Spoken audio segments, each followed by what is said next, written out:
Why did the United States attack Libya, Iraq, Afghanistan, and Yemen? Why are U.S. operatives helping to destabilize Syria?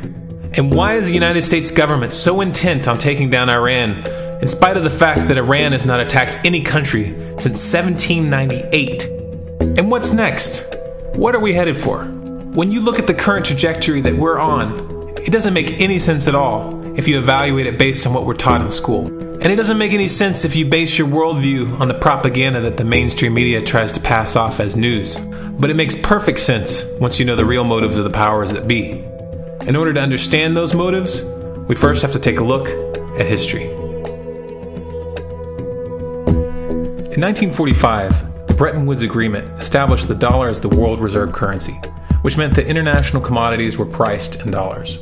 The agreement, which gave the United States a distinct financial advantage, was made under the condition that those dollars would remain redeemable for gold at a consistent rate of $35 per ounce. The United States promised not to print very much money, but this was on the honor system, because the Federal Reserve refused to allow any audits or supervision of its printing presses. In the years leading up to 1970, expenditures in the Vietnam War made it clear to many countries that the U.S. was printing far more money than it had in gold. And in response, they began to ask for their gold back. This, of course, set off a rapid decline in the value of the dollar. The situation climaxed in 1971 when France attempted to withdraw its gold and Nixon refused. On August 15th, he made the following announcement. I have directed the Secretary of the Treasury to take the action necessary to defend the dollar against the speculators. I have directed Secretary Connally to suspend temporarily the convertibility of the dollar into gold or other reserve assets, except in amounts and conditions determined to be in the interest of monetary stability and in the best interest of the United States. This was obviously not a temporary suspension, as he claimed, but rather a permanent default. And for the rest of the world who had entrusted the United States with their gold, it was outright theft.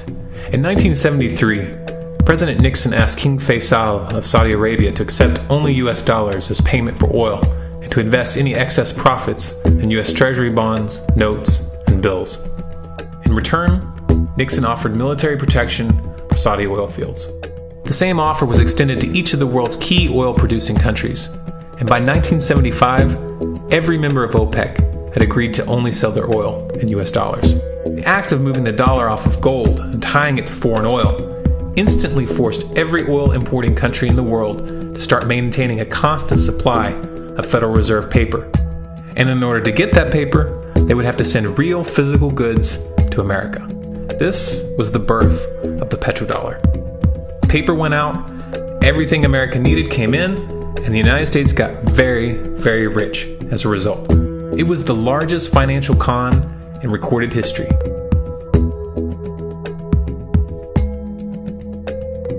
The arms race of the Cold War was a game of poker. Military expenditures were the chips, and the U.S. had an endless supply of chips. With the petrodollar under its belt, it was able to raise the stakes higher and higher, outspending every other country on the planet, until eventually U.S. military expenditures surpassed that of all other nations in the world combined. The Soviet Union never had a chance. The collapse of the communist bloc in 1991 removed the last counterbalance to American military might. The United States was now an undisputed superpower with no rival. Many hoped that this would mark the beginning of a new era of peace and stability. Unfortunately, there were those in high places who had other ideas. Within that same year, the U.S. invaded Iraq in the First Gulf War. And after crushing the Iraqi military and destroying their infrastructure, including water purification plants and hospitals, crippling sanctions were imposed which prevented that infrastructure from being rebuilt. These sanctions, which were initiated by Bush Sr. and sustained throughout the entire Clinton administration, lasted for over a decade and were estimated to have killed over 500,000 children. The Clinton administration was fully aware of these figures. We have heard that 500,000 children have died. I mean, that's more children than died in Hiroshima. And you know, is the price worth it? I think this is a very hard choice, but we think the price is worth it. Miss Albright, what exactly was it that was worth killing 500,000 kids for? In November of 2000, Iraq began selling its oil exclusively in euros. This was a direct attack on the dollar and on U.S. financial dominance, and it wasn't going to be tolerated. In response, the U.S. government, with the assistance of the mainstream media, began to build up a massive propaganda campaign claiming that Iraq had weapons of mass destruction and was planning to use them. In 2003, the U.S. invaded, and once they had control of the country, oil sales were immediately switched back to dollars. This is particularly notable due to the fact that switching back to the dollar meant a 15 to 20% loss in revenue due to the euro's higher value. It doesn't make any sense at all unless you take the petrodollar into account. So I came back to see him a few weeks later, and by that time we were bombing in Afghanistan. I said, "Are we still going to war with Iraq?" And he said, "Oh, it's worse than that." He said, he reached over on his desk, he picked up a piece of paper, and he said, I just got this down from upstairs, meaning the Secretary of Defense's office today, and he said, "This is a memo that describes how we're going to take out 7 countries in 5 years, starting with Iraq, and then Syria, Lebanon, Libya, Somalia, Sudan, and finishing off Iran. Let's take a look at the events of the past decade and see if you see a pattern. In Libya, Gaddafi was in the process of organizing a bloc of African countries to create a gold-based currency called the dinar, which they intended to use to replace the dollar in that region. US and NATO forces helped destabilize and topple the Libyan government in 2011, and after taking control of the region, US armed rebels executed Gaddafi in cold blood and immediately set up the Libyan central bank. Iran has been actively campaigning to pull oil sales off of the dollar for some time now, and it has recently secured agreements to begin trading its oil in exchange for gold. In response, the US government, with mainstream media assistance, has been attempting to build international support for military strikes on the pretext of preventing Iran from building a nuclear weapon. In the meantime, they established sanctions which US officials openly admit are aimed at causing a collapse of the Iranian economy.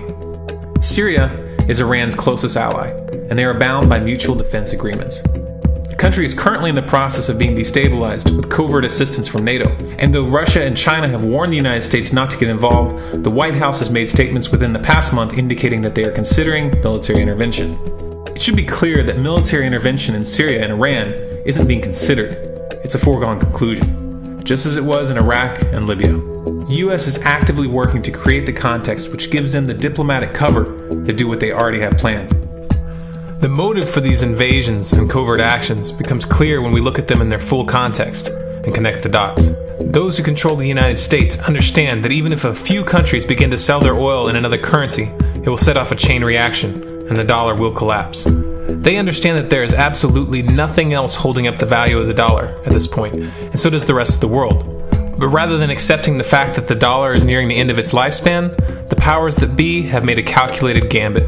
They have decided to use the brute force of the US military to crush each and every resistant state in the Middle East and Africa. That in itself would be bad enough, but what you need to understand is that this is not going to end with Iran. China and Russia have stated publicly and on no uncertain terms that they will not tolerate an attack on Iran or Syria.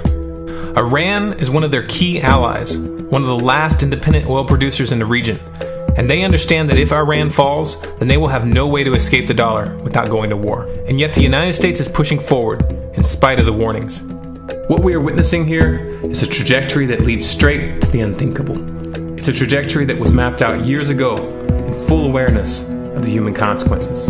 But who was it that put us on this course? What kind of psychopath is willing to intentionally set off a global conflict that will lead to millions of deaths just to protect the value of a paper currency? It obviously isn't the president.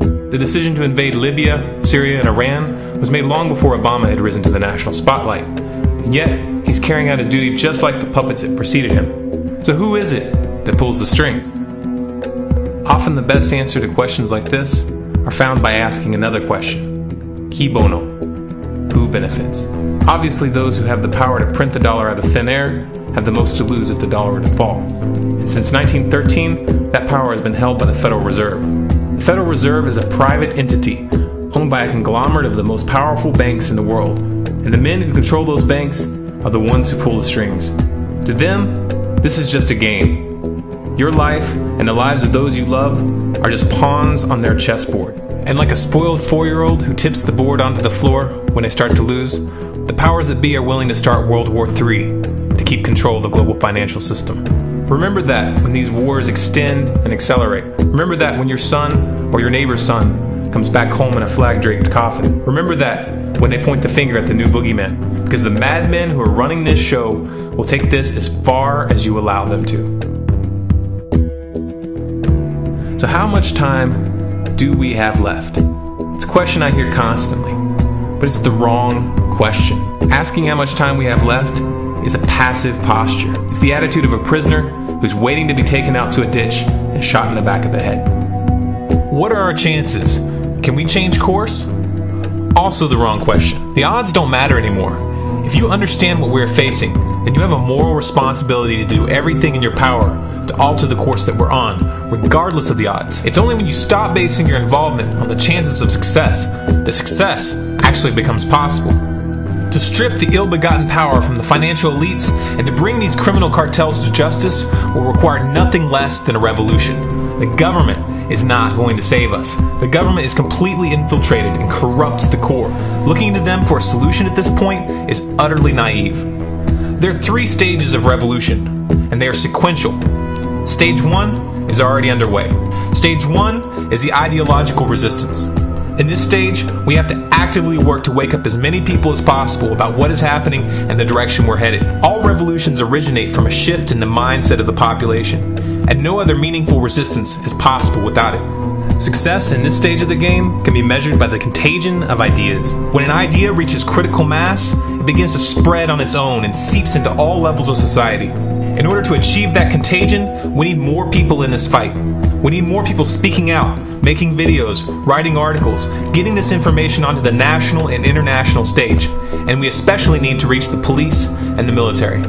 Stage 2 is civil disobedience, also known as nonviolent resistance. In this stage, you put your money where your mouth is, or more accurately, you withhold your money and your obedience from the government, and you do everything in your power to bring the gears of the state to a halt. Practiced in mass, this method alone is often enough to bring a regime to its knees. However, if you fail at this stage, Stage 3 is inevitable. Stage 3 is direct physical resistance. Direct physical resistance is the last resort, and it should be avoided and delayed as long as possible, and it should only be invoked after all other options have been thoroughly exhausted. There are those who talk tough and claim that they will resist when the time comes, but what those people fail to realize is that if you are inactive during the first 2 stages and save your efforts for the last resistance, then you will fail. When the Nazis were moving door to door, dragging people out of their homes in Germany, that was the time to fight back physically. But due to the lack of ideological resistance and civil disobedience leading up to that moment, even an armed uprising would have likely failed at that point. An armed uprising can only succeed if the people have established an attitude of active resistance. And active resistance is only possible after their minds have broken free from the mainstream propaganda. If you want to fight back, it's now or never. You're not going to get another chance, and the stakes are far higher than they were in Nazi Germany.